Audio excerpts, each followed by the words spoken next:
What if you scribbled an idea on a napkin and it became a limitless scale tech company poised for exit? What if you had a vision of eliminating an inefficiency in your community, industry, or the world, and you had a chance to co-found a company and bring this product or service to the market?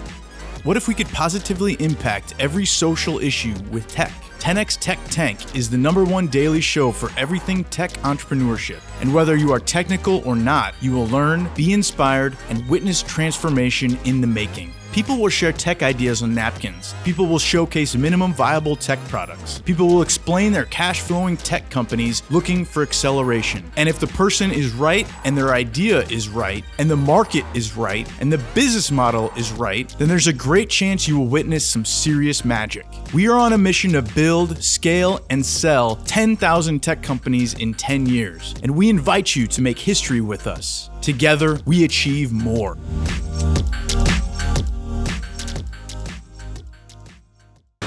Welcome to 10x Tech Tank. My name is Jared Yellin. We have Eric Nowoslawki, and a special guest, my dear friend. Please introduce yourself, and I'm gonna edify you quite a bit. But speak into what you've accomplished, and I'm gonna edit anything you don't say. So please share. My name is Eli Wild, and I've just been on the road for years, selling, running my mouth, and creating relational capital, connecting people, helping other people sell more, be more authentically powerful in their communication, so they can help more people through sales and communication. So share some stats. Share some stats. Like, you've done some crazy things from stage. You work with some of the biggest names in personal development. You teach some of the biggest names in personal and professional development. Share some stats with this audience. 2005, I found myself lost. I was an actor. I'd been cast to be in the biggest movie in the world and didn't get it. Found myself really depressed and ended up at a Tony Robbins event. And out of the thousands of people there, everybody was saying they wanted to be a part of this, and I didn't want to let it go. So I called the company over 200 times in a period of about 2 weeks, harassed them, and I figured they were going to give me a restraining order or a job and put me in sales. And within a year, I was the top person in the company. And really fortunately for me, Tony Robbins' son wanted to be a speaker. And he said to his son, he's like, one thing to be a speech maker and make him get claps, but people ultimately vote with their dollars. So you need to live with the top guy, who at the time happened to be me. And I had all these stupid questions for Tony, and I would ask Jarek, and he would ask his father, and I'd get back to me, and I'd be like, okay. And I just took that advice.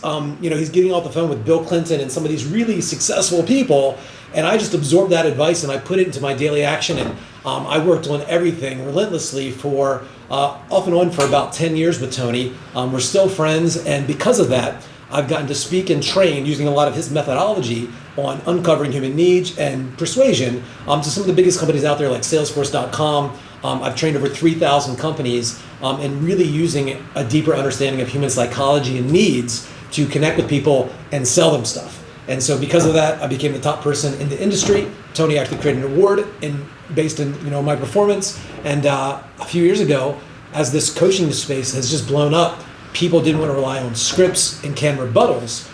Coaches, especially people that are in the business, were looking for a more authentic way to connect. So that's what we've done, and we've got a couple thousand people that go through my training course every month now. And so what we're doing is we have just a mission to really serve people, to be the tip of the spear, to penetrate markets and people's emotions in a way that connects and ultimately converts them to clients so they can get served. Yeah, and I'm excited for Eli to be here because we have entrepreneurs that are going to pitch us from around the world, and his mastery in the space of influence, it's like the next level. I remember the first time I just saw him in action, and I love influence, I love sales. I'm like, this guy is so good because he's able to reverse engineer and teach it so that other people can learn it and begin to flex those muscles. This is one of the greatest challenges that we see with entrepreneurs that are pitching us in the tank. They have clarity around their idea. They don't pitch it very well, and they have no idea how they're going to go to market and scale it and eventually sell it and persuade people to use it. So I'm so excited to have this fresh perspective in the tank so that as you're watching, listen to the feedback that Eli's about to share with these entrepreneurs with hope and desire that they are able to gain clarity about how they bring their product to market, how they're going to scale it, and how they're going to persuade people to be users. But don't just be a spectator. We need you to engage with us in the comments below. If and when you see a great tech idea that you absolutely love, share in the comments, influence us to say yes to due diligence. And if you stand against a decision that we make, please also share why, politely, because each of these entrepreneurs are showing up just bearing their heart for the world to see, but share what we're missing so that we don't bring someone into due diligence that doesn't have a viable idea. So with that, who's our first entrepreneur in the tank? What if you knew about Instagram or Slack or Clubhouse when the company was raising a friends and family round at $10,000 per person? What if you were able to see all the tech companies that Grant Cardone and Jared Yellin have co-founded in one place and invest in any that excite you? What if you were able to expand your portfolio into early stage tech companies with extraordinary founders and teams? 10x Tech Angels is the most unique investment club that you will ever find, because not only will you see some of the most innovative tech companies at the lowest valuations ever, but you will also be educated on how to pick tech winners, meet other members of our community, and experience the excitement associated with taking an early idea to exit. Become one of the founding members of 10x Tech Angels for an exclusive offer with some extraordinary bonuses. To learn more, visit 10xtechangels.com.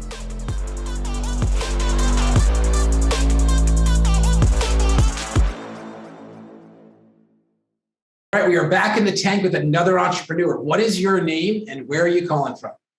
Hi, my name is Jennifer Adelia, and I am a 42-year-old female. No, I'm just kidding, guys. How you guys doing? I'm not sure you remember me or not. Oh, we remember. What is your name, though? What is your name? Where are you calling from, just for the audience? All right, my name is Shane Coyle, and I'm calling from Ocean County, New Jersey, man. And I am the guy that 10X's your children's safety. And I'm telling you guys have the voices, you guys have the power, you guys have every single thing possible needed to make multiple millions of children's lives safer. And I'm telling you, man, without you guys, it's going to happen no matter what. But with you guys, it's going to happen times 10 on a global scale. Let's do it. Share the big vision. You got 5 minutes. What is your solution? All right, this is what I got. Project Protect. And Protect is spelled Protect, tech, for the tech you guys. Now, last time I was here, you guys told me to wrap my head around this thing and figure out how am I going to keep millions and millions of kids safe. Well, I did just that, man. I came up with a tool, okay, an app that you guys are going to create. I'm just giving you the concept. What it does is it aggregates all of the data, every single bit of data. The platform connects with more than 30 initial data sources to sanitize, aggregate, and utilize the data in predicting analytics model to identify the locations of these perpetrators working with law enforcement. Let me stop reading, man. Hold on. Yeah, just listen. Take the problem, though. Pretend like we've never met. You have pitched us before. You came back with a vengeance now. You're coming to really play. What's the problem that you're looking to solve? And then speak into your solution. You don't got to read it. What is your problem? Guys, the problem is child safety online. Online child predators are lurking in the shadows of our children's online social media applications that they're using. You guys have the advanced technology to create an application called Protect to keep our children safe. What it does is it aggregates all of the data that the police departments, that not only the police departments put out, but all NFPs, all the different non-for-profit organizations like the Child Coalition. I'm working hand in hand with several people like Brett Newman. I'm working with Ron Hans, guys that you guys know. I'm sorry, man. I'm spitting this so fast. Let me start this thing, man. I'm sorry, guys. This is what I got. I've got an application that is guaranteed to aggregate all of the data, everything that like the police departments, guys, I'm screwing up this thing completely. You're good. Okay, listen. You're in your head. And when you save that kid, you're in your gut. You're not even thinking. So I'm gonna help set the stage for everybody. So what Shane does is he captures child predators. Get into your voice. Do a voice thing right now, because that'll get you back into your gut. So Hi, this is Jennifer Adelia. My name is Jennifer Adelia. On a daily basis, your children are in danger. Explicit danger. Child predators online are lurking on the social media applications for your children on a daily basis. What I do is I place ads on social media stating that I'm a 14-year-old female, home alone, bored, and then hundreds upon hundreds of child predators start messaging me and calling me. I answer the phone and set up meetings with each individual predator and bust them live on social media because I'm actually a guy. Now, you guys knew that. What I did is I put together a concept for an app that aggregates all of the data that the police departments use against child predators, all of the data that online social media, I mean, every single different avenue that you could possibly search for data on a child predator, we got to put it together in a platform that connects with more than 30 initial data sources to sanitize, aggregate, and utilize the data. I wrote this thing out, guys. I bombed this shit, man. I'm sorry. Guys, this is what it is. I give money every month to Operation Underground Railroad. So this is on my heart, and it's a huge problem. Are you able to get this data legally? Yes, absolutely. This is all available to everybody. Basically, what it does is it gets the address information, the affiliates, significant others, billing information, social media data, geological patterns, employment information, everything that these people register as sexual offenders, put it into data into this application and show where these people are, which they're already doing on criminalwatchdog.com and stuff like that. But to have an application, then it lives somewhere, and then social platforms will license or leverage the platform that we're going to build to predictively determine whether or not there's a predator on their platform that's going to try to lure a child in. Is that the vision of where this app goes? That sounds amazing, and it really does. And to put it in broad spectrum, guys, I'm not sure that this thing will make a ton of money out there. But what I am positive and passionate about is the fact that you guys have the platform to 10x children's safety, man. And I'm not quite sure technology, man. I'm living out of my car, dude. I'm living in my car. I'm trying to come up with this thing. I've put away over 600 child predators myself, just using my ability to change my voice. I know I have something, whether it's we put together God, man, whether we put together the data that you're collecting, are you going to use it for the child for the social media to create safer environments for the child, or to predict who is going to become a child predator and when they're going to attack? No. There's no prediction of that, obviously. What it is just, it's formulating all the data. Like right now, if you were to go online and you wanted to see, you just bought a house and you moved into a neighborhood and you're not sure of the neighborhood, you're going to go on like criminalwatchdog.com. But if you have this, guys, the app is a piece of shit. I'm going to tell you right now, the app is a fluke. It's not going to work. It's garbage. There's no way to predict the fact that there's child predators out there. But what there is the ability to do is use the leverage that you guys have with 10X, and we can 10X our children's safety by putting together instructional videos, just how to keep safe off of these child predator applications, like social media apps such as Snapchat. Snapchat alone, if you have your location factor on Snapchat, they will get the longitude and latitude of your kid's location like that. I mean, there's so many different factors that people don't know as parents that if we put it out there with the 10X freaking, backing, I mean, it could go huge, guys. I mean, we're keeping kids safe. That's what we're doing. And is it going to make a ton of money? No, it's not. So you have a responsibility in the world because you have developed a singularity around saving children, right? You've put 600 child predators in jail because of this incredible skill set you have. What you have not figured out for yourself is the economic model. And as a result, it impedes upon your ability to ultimately do what you want to do in the world, which is just to eliminate child predators to every degree as possible. And when you pitched us the first time, our heart is with you. Like we are there with you. Oh, man. We're going to throw it back at you again. And I know that you're talking with other people in our ecosystem, which I love. That shows a huge sign of taking initiative. What do we build to solve this problem? We are not experts when it comes to getting rid of child predators. Like that's not a world that we know anything about. What we know about is how to build tech products, how to scale tech products, how to build really strong business models around those products, how to get investors to invest in these products. So we have the singularity that you don't have, but you have the singularity that we don't have. Slow down your mind, get into your gut, the same way that when you identify someone's a child predator, there's nothing that's going to stop you. You become undeniable to protect that child. You now need to slow down and become undeniable to figure out what's the scalable solution. What's the scalable solution that can truly eliminate this at a global level? Like go moonshot with this, like go really big with it. Keep working with people like Ronald and Brett. We are here as a resource for you. I'm a yes to you. I want you to know this. We're a yes to you, but we don't know what we're saying yes to still. Slow down and come back and pitch us when you get really clear on what that is. Thanks for coming to the tank. We appreciate you. All right, after commercial break, we'll have another entrepreneur in the tank. Blueprinted is the place where you can go in and put those steps in there and then be able to impact the world and monetize on that by having a marketplace in the community that we're developing for you in Blueprinted. So we've created the app for any expert to be able to come in and put their steps, their exact steps to success in our app and put it on a marketplace where people can go and buy their steps to any success.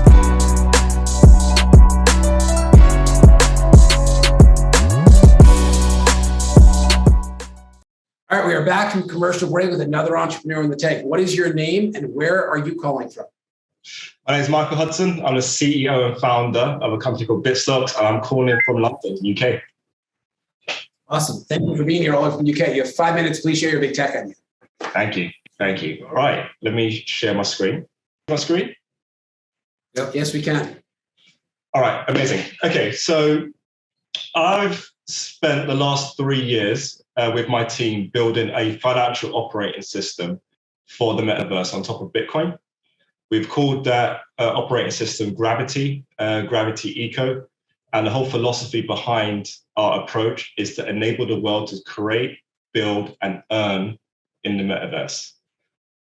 I believe that myself and my team have nailed it.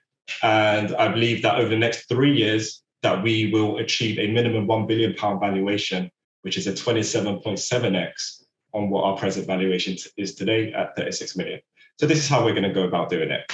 So the problems and inefficiencies that we're solving is split in 2 parts. In the banking world, we're resolving transparency, the need for a high frequency stablecoin. I would argue today, the stablecoins that we have in the cryptocurrency space did not fit under the description of being high frequency, mostly due to the fact that you can't do micropayments. I will deem anything below a sub-cent a micropayment. Therefore, anything above does not qualify as a micropayment.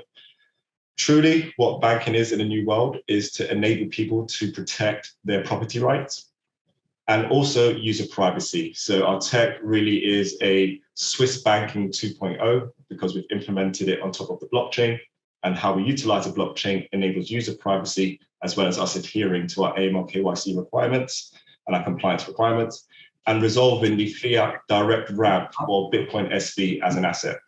Now, in the metaverse, you just say you're going to use Ethereum as well? Oh, sorry, say that again. Can you hear it? Did you just say you're going to use Ethereum as well? No. Okay. So our whole ecosystem is actually built on Bitcoin. We've actually built this on the original implementation of Bitcoin called Bitcoin SV. Did you soft fork it? Could I what, sorry? Did you soft fork it? No, this is not my own chain at all. We're just utilizing the public network as implemented by Satoshi Nakamoto, the inventor. So the issue with Ethereum chain, which is why we haven't built it on top of Ethereum, is because of the fee problem and the gas problem. And this going back to the need for a high frequency micropayment infrastructure, this doesn't enable it on the Ethereum blockchain as well as other blockchains.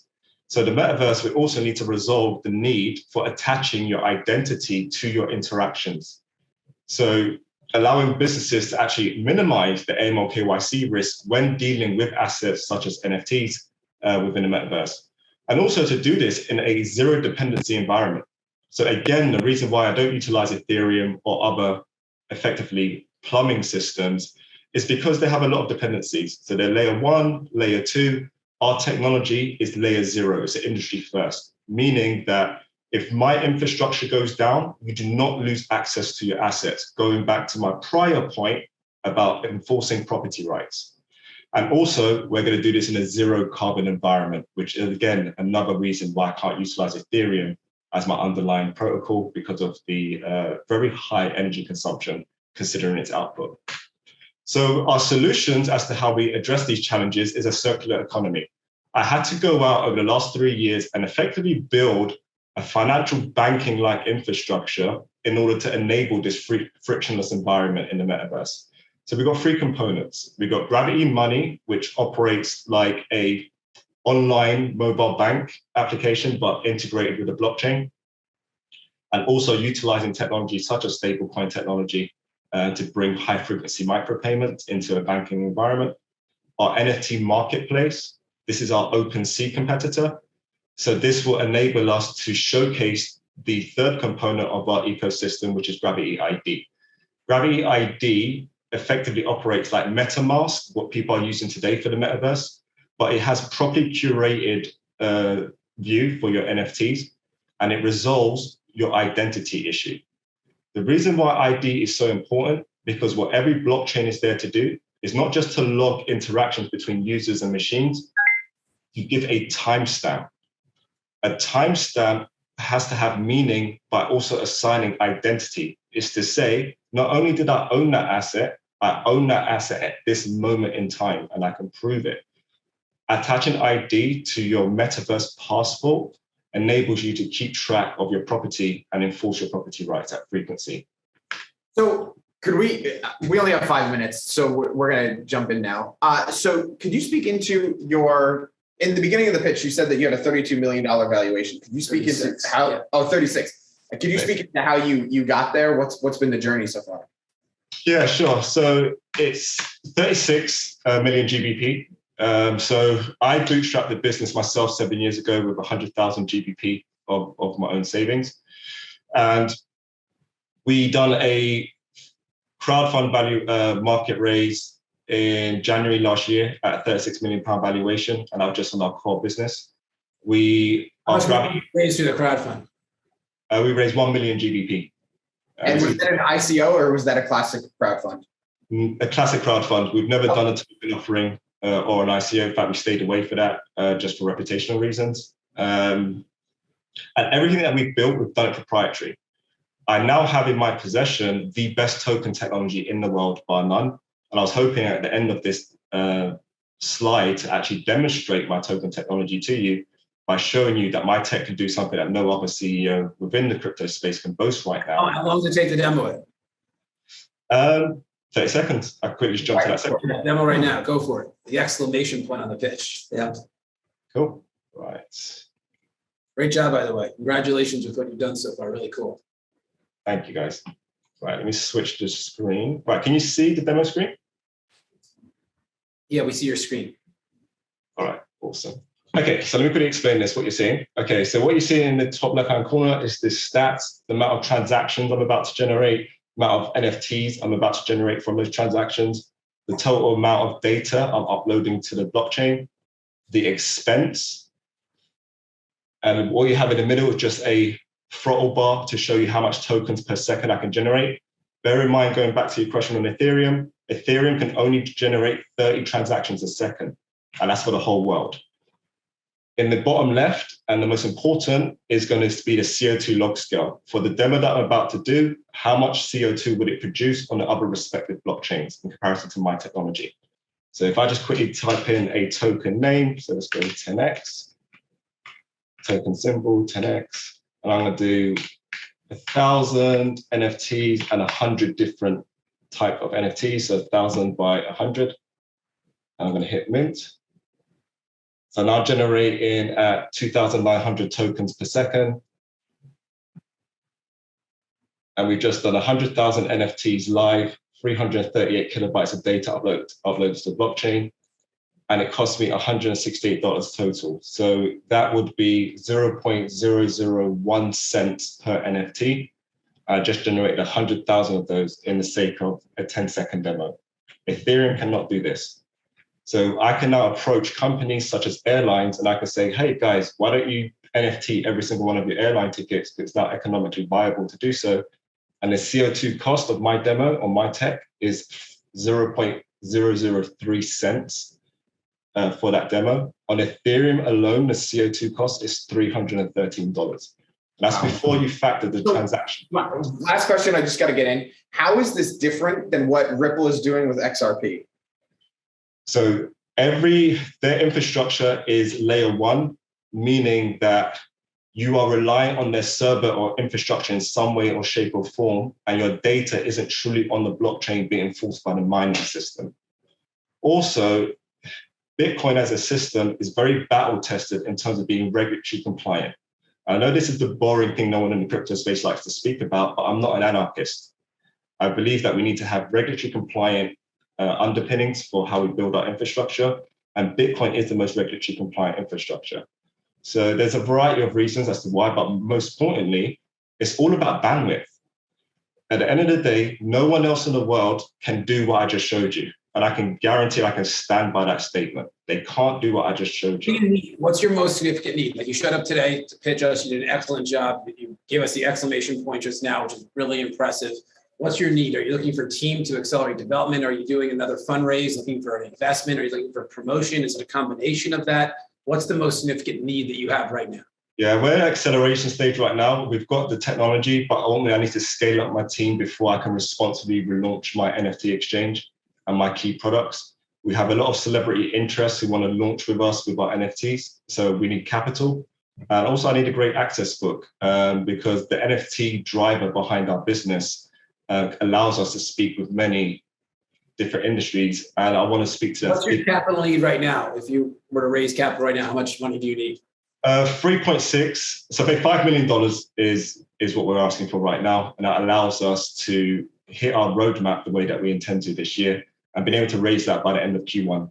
Good for you. All right, what does everybody think of Michael's not just idea here, but his extraordinary platform product? Something that he started on his own with $100,000, and just bootstrapped it and hustled. Did a crowdfunding campaign, got $1 million on a crowdfunding platform, which was, I'm sure, a huge accelerator for you to have access to resources like that. And now having attention from celebrities that are eager for this to really get brought to market. What are your thoughts on us moving forward with due diligence? Eric, what are your thoughts? So what I love about this is in the crypto space, there's a lot of money to be made, and we should absolutely be looking at opportunities to get in there.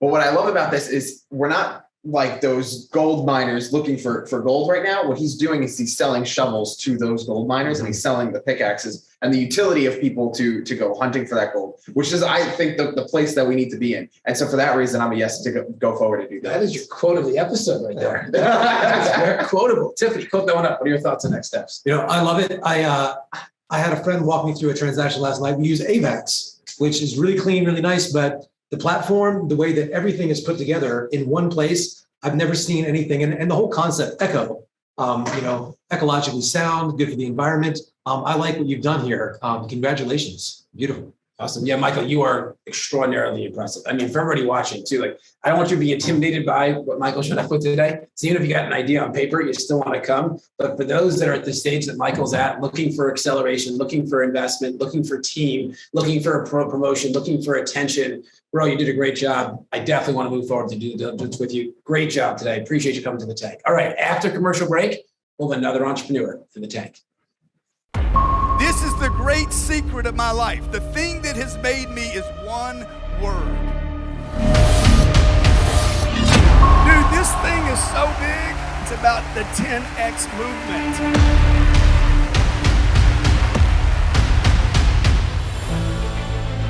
The 10X movement had really improved my life dramatically. Now I'm a millionaire because of it. Our business was at $2 million.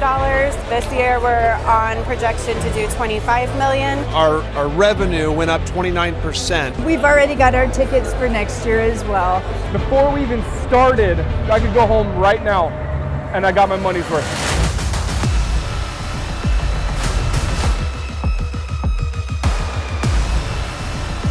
That's why I come to GrowthCon, and I'll always come to GrowthCon. 10X means a lot to me. 10X, like I told you, is just the beginning. 10 times more power to help those that need it the most. 10 times more power to motivate and inspire those out there.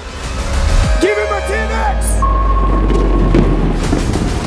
With other people witnessing what's happening with us, is like chains are being broken from families everywhere. I'm gonna tell you, 10X, it was a lifesaver, a life changer for me. And just because of what it's done for my family and what it's done for me. And this is where people get stuck, and that's why we do the 10X Growth Conference, to get you out of comfort, to get you out of comparing yourself to somebody in Pakistan that has nothing. We want to make this a big event for you. Our goal is to change your lives. Welcome to your 10X Growth Conference.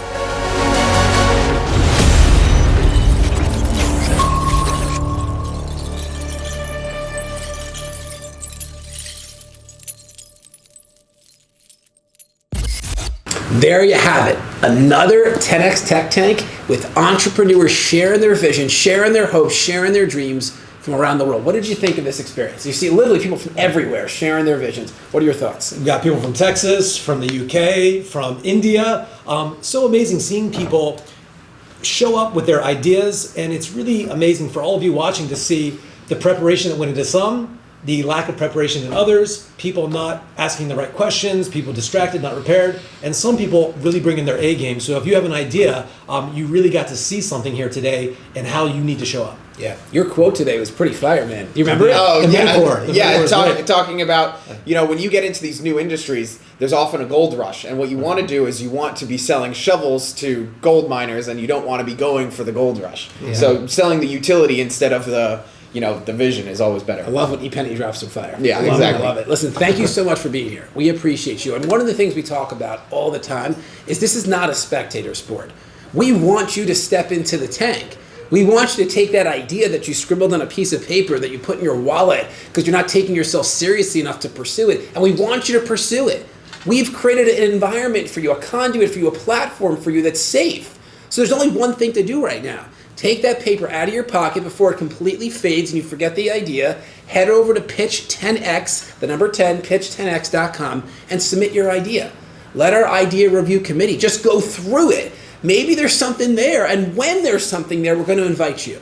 We're going to invite you to come to the tank. Come prepared. You only got 5 minutes. 5 minutes to prove that you're the right person with the right idea, in the right market, and with the right business model. And if we see that, we then take the next step with you. Thank you for your presence. Thank you for your engagement. Thank you for having the courage to head over to pitch10x.com to submit your idea. All right, we'll see you on the next episode.